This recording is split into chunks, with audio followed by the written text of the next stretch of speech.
Major indices closed near session lows today as market fragility moved to the forefront. This is market context, not personal advice. U.S. equities sold off broadly on Thursday, with the Nasdaq dropping over 2%.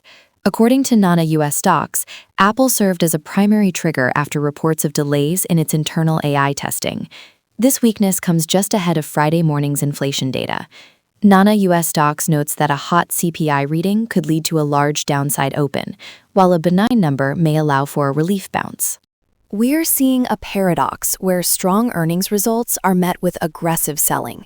AppLovin reported massive growth, yet its shares fell 18% after the bell. Bella Finance Talk reports that Cisco's AI orders rose, while margin guidance came in below expectations and shares sold off. Bella Finance Talk suggests that the market is applying a broad panic discount to AI-exposed names, regardless of their immediate fundamentals. This interpretation links the pressure to rising costs in the hardware supply chain, specifically for high-bandwidth memory components.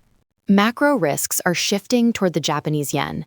Macro Voices argues that the currency is at a major inflection point as the Bank of Japan considers further tightening.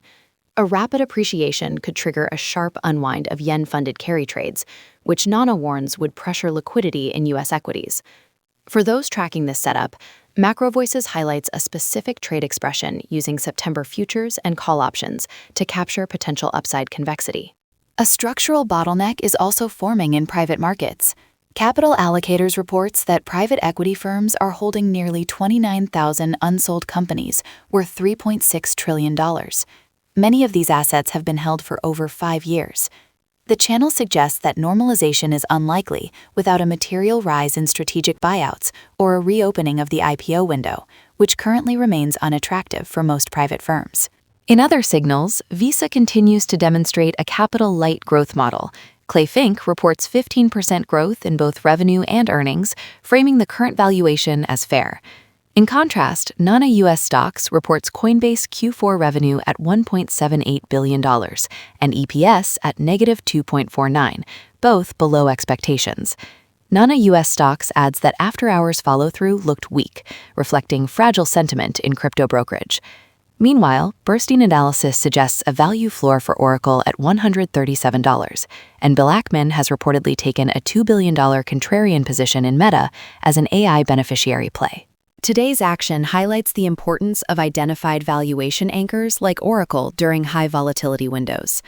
On the watch list for Friday morning, we are monitoring the yen for carry trade risk, the pre-market CPI release as a binary catalyst, and AI hardware guidance for signs of persistent cost inflation. Specifically, keep an eye on yen convexity cues, Visa's defensive growth profile, and Oracle's identified valuation floor. The market open tomorrow depends heavily on the inflation data. You can find the full list of sources in the description. Subscribe for high-density analysis without the hype.